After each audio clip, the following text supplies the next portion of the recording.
Assalamu alaikum students. Today's topic is two-dimensional array. Students, in the previous lecture we have discussed one-dimensional array. आज हम two-dimensional array discuss करेंगे. Right question, explain two-dimensional array. The two-dimensional array consists of rows and columns. It is also known as table or matrix. Students, ये line MCQs के लिए important है, mark कर लें. Two-dimensional array is also defined as array of one-dimensional arrays. Students, कल हमने one-dimensional array discuss की थी. One-dimensional array के किसी भी element को access करने के लिए we need a single index value. One-dimensional array में array के elements consecutive memory locations में store होते हैं.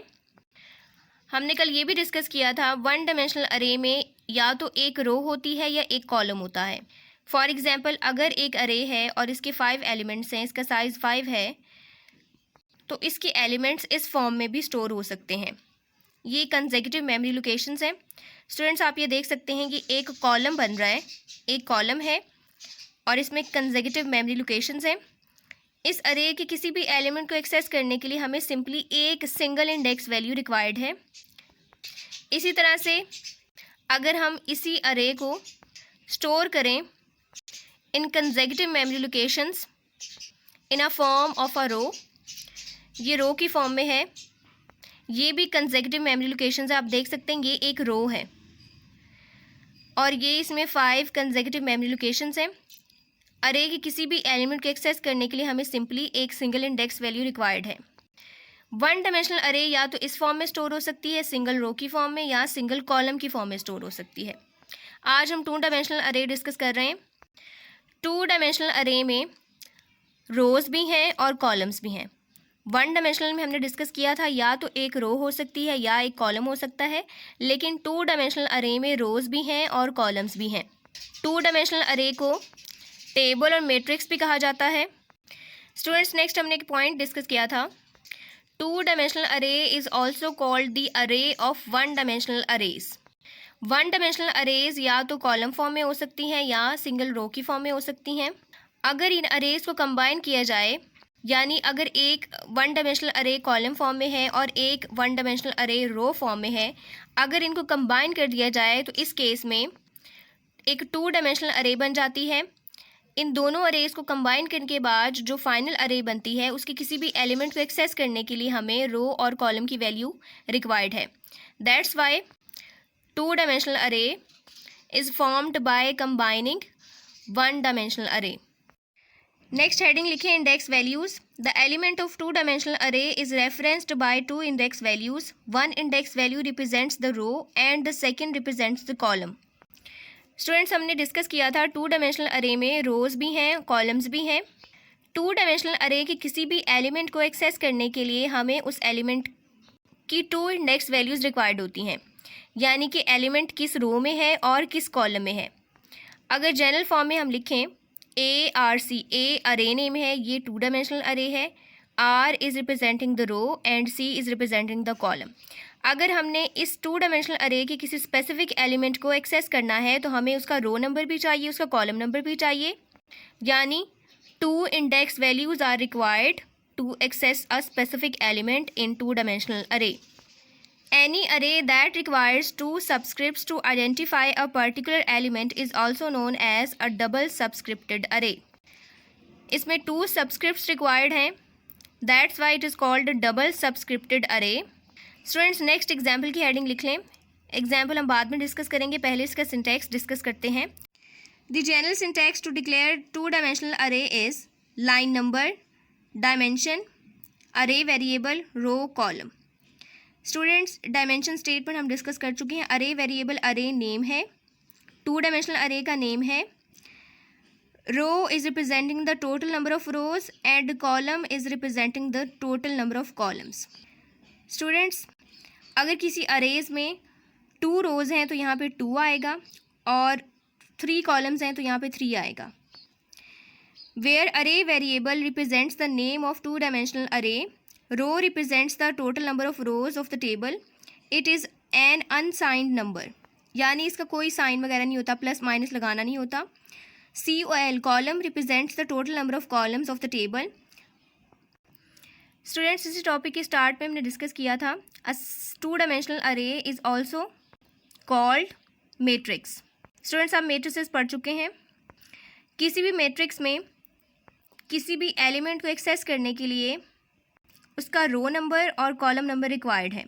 फॉर एग्जांपल, ये एक मैट्रिक्स है। इस मैट्रिक्स में 5 की लोकेशन बतानी है, तो इस लोकेशन के लिए हमें आइडेंटिफाई करना होगा कि किस रो में है और किस कॉलम में है। तो नंबर 5 फर्स्ट रो में है और सेकंड कॉलम में है। इसी तरह से 2 डायमेंशनल अरे में भी अरे के एलिमेंट्स को एक्सेस किया जाता है using row number and column number. Students, अब हम एग्जाम्पल डिस्कस करते हैं। For example, if A is a 2 dimensional array having 4 rows and 3 columns, its first element is A00 and the last element is A32। Students, अरे ए की 4 rows हैं, numbers assign हैं 0 1 2 3। इसी तरह से 3 कॉलम्स हैं, नंबर्स असाइन है 0 1 2। हमने डिस्कस किया था बाय डिफ़ॉल्ट स्टार्टिंग वैल्यू 0 होती है। अब अगर हम इन मेमोरी लोकेशंस की बात करें तो इन मेमोरी लोकेशंस की इंडेक्स वैल्यूज़ बनेंगी by combining the row number and column number. अगर हम फर्स्ट मेमोरी लोकेशन की बात करें तो इसकी इंडेक्स वैल्यू होगी 0 0, यानी 0 row number and 0 column number. इसी तरह से इसका 0 रो नंबर है, 1 कॉलम नंबर है। ऑनवर्ड लास्ट एलिमेंट का 3 रो नंबर है और 2 कॉलम नंबर है। इन तमाम एलिमेंट्स में से किसी भी एलिमेंट को एक्सेस करना हो तो हमें उसका रो नंबर और कॉलम नंबर यूज़ करना होगा। स्टूडेंट्स, अब हम इस एग्जाम्पल की 2 डायमेंशनल अरे का प्रॉपर सिंटैक्स देखते हैं। इस अरे में 4 रोज़ हैं और 3 कॉलम्स हैं। रो का स्टार्टिंग नंबर 0 है, कॉलम का स्टार्टिंग नंबर भी 0 है। हमने डिस्कस किया था बाय डिफ़ॉल्ट स्टार्टिंग वैल्यू 0 होती है, स्टार्टिंग इंडेक्स वैल्यू 0 असाइन होती है। इस अरे का नेम है ए। अब मैक्सिमम वैल्यू रो की क्या हो सकती है 3, तो यहाँ पे आएगा 3। और कॉलम्स की मैक्सिमम वैल्यू क्या हो सकती है 2, तो 3 2। ये प्रॉपर सिंटैक्स है। Students, now we will discuss the filling and printing of 2 dimensional arrays. Students, 2 dimensional array हम डिस्कस कर चुके हैं।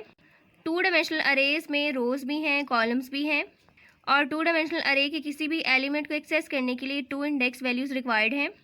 Data is entered into individual elements of a 2-dimensional array. To enter data, the element is referenced by its index or subscript value.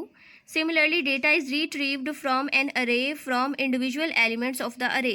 Students, किसी भी element को access करने के लिए सिंपली उस एलिमेंट की इंडेक्स वैल्यू रिक्वायर्ड होती है। 1 डायमेंशनल के केस में सिंगल वैल्यू है और 2 डायमेंशनल अरे के केस में 2 इंडेक्स वैल्यूज़ रिक्वायर्ड हैं in order to access an element of array. Next heading लिखें, यूज़ ऑफ नेस्टेड लूप्स।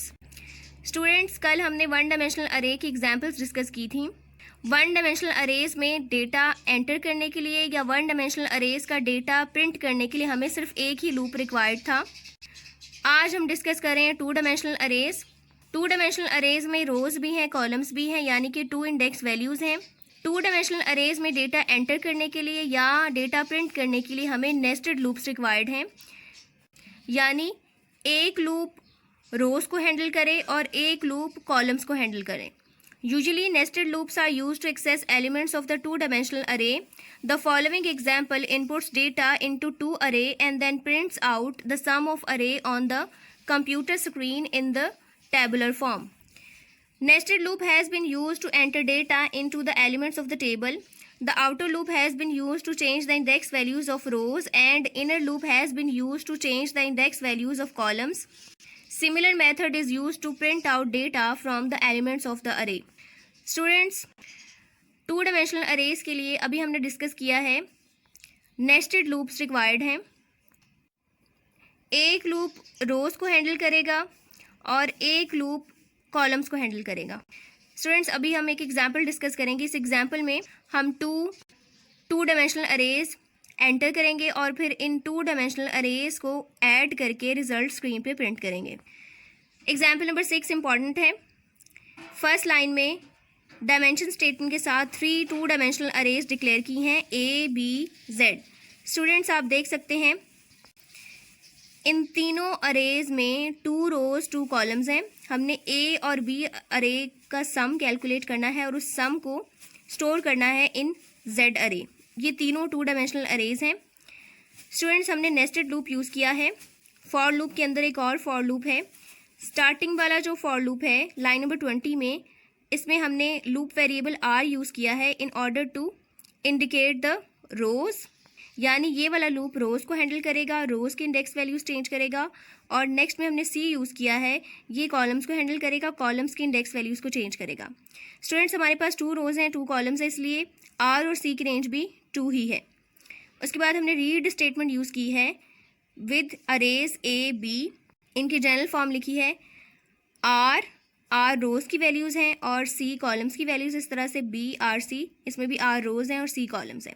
उसके बाद हमने डिक्लेयर कर दिया है Z R C is equal to A R C plus B R C, यानी कि इन दोनों अरेज का सम है जेड आर सी। इन दोनों अरेज का सम स्टोर होगा जेड आर सी में एक और 2 डायमेंशनल अरे जिसका नाम है जेड।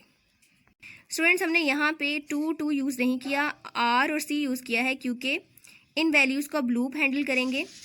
यहाँ पे रीड स्टेटमेंट यूज़ की है। इस रीड स्टेटमेंट को लाइन नंबर 100 और लाइन नंबर 110 की data statements, data values assign करेंगी। अब हम लूप एग्जीक्यूशन चेक करते हैं। आर की स्टार्टिंग वैल्यू है 1, यानी फर्स्ट रो। अब आर की वैल्यू 1 आ गई है। आर की हर एक वैल्यू के लिए ये इनर लूप 2 टाइम्स एग्जीक्यूट होगा, यानी कि रो की एक वैल्यू के लिए कॉलम की वैल्यू 1 भी आएगी और 2 भी आएगी। अब आर की वैल्यू 1 है, आर की 1 वैल्यू के लिए कॉलम की 1 वैल्यू भी प्रोसेस होगी और कॉलम की 2 वैल्यू भी प्रोसेस होगी। अब आर की 1 वैल्यू आ चुकी है, for C is equal to 1। अब सी की 1 वैल्यू भी ऑपरेट होगी, यानी पहले एलिमेंट्स कौन से होंगे, आर की वैल्यू 1 होगी, सी की वैल्यू 1 होगी, फिर उसके बाद क्या होगा, सी की वैल्यू 2 हो जाएगी, आर की वैल्यू 1 होगी, सी की वैल्यू 2 होगी। इस तरह से 2 एलिमेंट्स यहाँ पे स्टोर हो जाएंगे। एक एलिमेंट होगा फर्स्ट रो फर्स्ट कॉलम में और एक एलिमेंट होगा फर्स्ट रो सेकंड कॉलम में। टोटल 2 एलिमेंट्स हैं, वो अरे ए के भी होंगे, अरे बी के भी होंगे। उसके बाद आर की वैल्यू 2 आएगी, आर की 2 वैल्यू के लिए ये लूप 2 टाइम्स एग्जीक्यूट होगा।